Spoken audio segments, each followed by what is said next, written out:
ہماری اکیڈمی میں اگلے دن ایک بھائی کا فون آیا, وہ کہہ رہے ہیں یہاں تو لوگ یہ بھی بحث کر رہے ہیں کہ مینڈک کا گوشت حلال ہے یا حرام. اندازہ کریں, تو لوگ یہ بھی باتیں کر رہے ہیں جی مینڈک کا گوشت تو کہیں بھی حرام نہیں قرار دیا گیا, لہذا یہ حلال ہی ہے. اور وہ دلیل دیتے ہیں قرآن میں ہے کہ حرام چیزیں تو وہ چار ہی ہیں, مردار اور بہتا ہوا لہو, خنزیر کا گوشت اور غیر اللہ کے نام پہ ذبح کیا جائے. اگر مینڈک کو اللہ کے نام پہ ذبح کیا جائے تو اس کا تو مینڈک کا ذکر نہیں ہے نا. پہلے دین کو سیکھیں. دین کے دو انڈیپینڈنٹ سورسز ہیں, نمبر 1 قرآن اور نمبر 2 سنت, جو عملی تواتر سے بھی ٹرانسفر ہوئی ہے اور احادیث کی شکل میں بھی ٹرانسفر ہوئی ہے.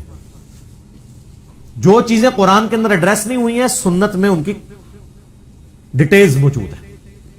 مسلمانوں کو عملی تواتر اور اجماع سے یہ بات پتا ہے کہ جتنے حشرات الارض ہیں یہ سب کے سب حرام ہیں.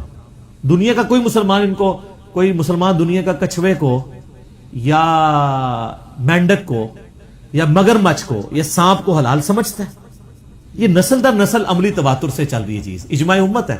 المستدرک الحاکم میں صحیح سند کے ساتھ حدیث ہے 399 نمبر, کہ میری امت کبھی بھی گمراہی پر جمع نہیں ہوگی. امت کا اجماع ہے اس کے اوپر, کوئی دوسری رائے موجود نہیں.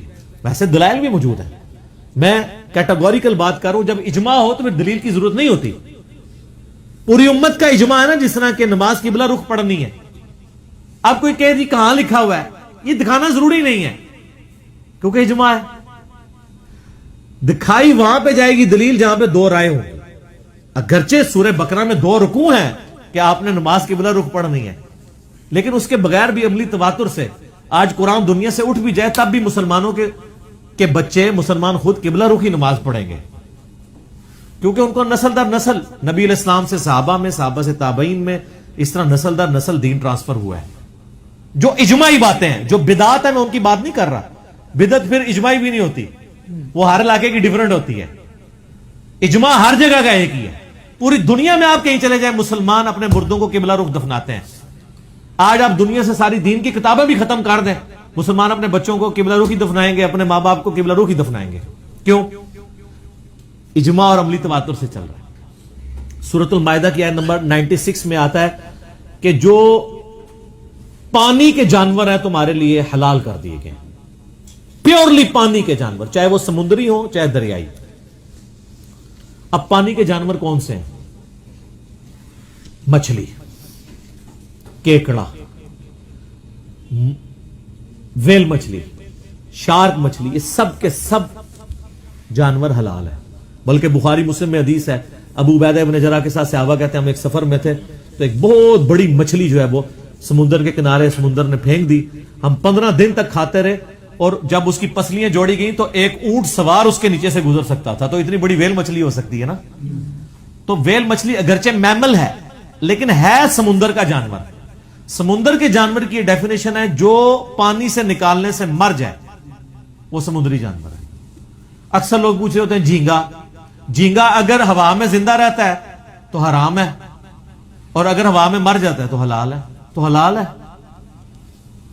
ویل مچھلی حلال ہے, اگرچہ اس کو مرنے کے لیے چند گھنٹے چاہیے, فوراً نہیں مرتی.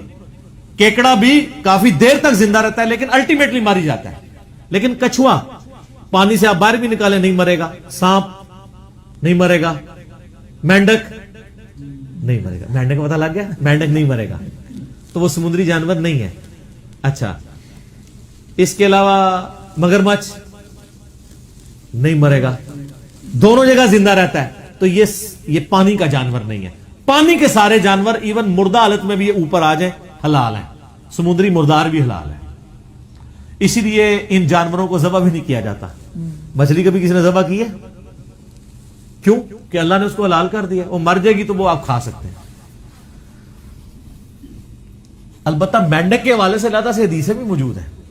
سنن ابی داؤد میں, سنن نسائی میں باقاعدہ مینڈک کے اوپر چیپٹر ہے, اس میں حدیث موجود ہے. مشکات میں بھی آپ کو طب نبوی والے چیپٹر میں ملے گی, چونکہ وہ طب والا ذکر ہے کہ ایک طبیب تھا, ایک ڈاکٹر, اس نے نبی علیہ السلام سے کہا کہ مجھے مینڈک کے مارنے کی اجازت دیں. تو میں نے مینڈک کو دوائی کے طور پہ استعمال کرنا ہے اس میں سے چیز نکال کے. تو آپ صلی اللہ علیہ وآلہ وسلم نے مینڈک کو مارنے سے منع فرما دیا. ورنہ تو آپ کہتے ہیں کہ ٹھیک ہے مار لو, کچھ دوائی میں ڈال لینا, کچھ کھا لینا, اس طرح تو نہیں. تو مینڈک کا مارنا ہی فی نفس حرام ہے شریعت میں. اچھا یہ مینڈک وہ جانور ہے, یہ بے ضرر جانور ہے, آپ اس کو مار نہیں سکتے. یاد رکھیے گا مچھروں کو آپ مار سکتے ہیں. بخاری مسلم میں کتنی حدیثیں ہیں کہ سانپوں کو مارنے کی اجازت ہے کیونکہ وہ انسان کے لیے نقصان دہ ہیں. ایون ابو داؤد ترمذی میں حدیث ہے کہ چوہوں کو بھی آپ مار سکتے ہیں, نبی علیہ السلام نے اجازت دی ہے. لیکن مینڈک کو مارنے کی آپ علیہ السلام نے اجازت نہیں دی. ابو داؤد میں, نسائی میں حدیث ہے کہ مینڈک کو مت مارو. اور یہی حدیث جب المعجم الاوسط طبرانی کی کتاب, حدیث کی کتاب میں آتی ہے, مجموع الزوائد میں, اس میں آگے الفاظ ہے کہ مینڈک کثرت سے اللہ کو یاد کرتا ہے, اس کو مت مارو. مینڈک کو مارنا بھی گناہ ہے, حرام تو وہ ہے ہی ہے, گوشت تو اس کا نہیں کھا سکتے. لیکن مینڈک وہ جانور ہے جس کو مارنے سے نبی علیہ السلام نے منع فرمایا. بے ضرر جانور ہے. آج تک کاٹا کسی کو مینڈک؟ یہ تو بیچارہ اتنا شریف جانور ہے کہ چھوٹے بچے جن کو آئیڈیا وہ تو ہاتھ میں اٹھائے پھرتے ہیں ان کو, اکثر یہ گاڑیوں کے نیچے آ کے مر جاتے ہیں. نبی علیہ السلام نے مینڈک کو مارنے سے منع کیا ہے. لہذا اس کا گوشت تو خیر حرام ہی ہے, اس کو آپ مار ہی نہیں سکتے. جن چیزوں کے مارنے کی اجازت تھی وہ دے دی آپ کو. سانپوں کو مار سکتے ہیں, چوہوں کو مار سکتے ہیں آپ, مچھروں کو, مکھیوں, جو چیزیں مضر صحت ہیں آپ ان کو مار سکتے ہیں. پاگل کتوں کو مارنے کی بخاری مسلم میں اجازت موجود ہے کہ آپ ماریں. ٹھیک ہے, جو ظاہر ہے وہ کاٹتے ہیں, پھر ظاہر ہے انسان کی زندگی تو زیادہ اہم ہے نا جی. تو وہ مینڈک کے والے سے مجھے یعنی یہ آیا کہ آپ لوگ یہ بھی بحثیں کر رہے ہیں کہ مینڈک حلال ہے یا حرام ہے. میرا خیال ہے جو شوارمے کے عادی ہو چکے ہیں ان کو ہوتا ہے وہ سمجھ رہے ہوں کہ یار ہمارے شوارمے ہی نے چھوڑ دیا. بے فکر ہے, آپ نے آج تک کبھی مینڈک کا شوارمے کھایا ہی نہیں ہوگا, ورنہ وہ آپ کو 70 روپے میں 100 روپے میں نہ مل رہا ہو, 300-400 روپے کا ایک شوارمے مل رہا ہو. پورا دن بھی کوئی مینڈک کٹھے کرتا رہے کتنا کر لے گا؟ وہ جو بندہ کٹھے کرے گا تو وہ آج سے کم از کم ایک دن کی مزدوری تو لے گا. ایوریج اس ٹائم مزدور کی نہیں مزدوری رہ رہے عثمان بھائی؟ 800 روپے دیتا ہوں, جو دے گا تسی کیا کرو گے؟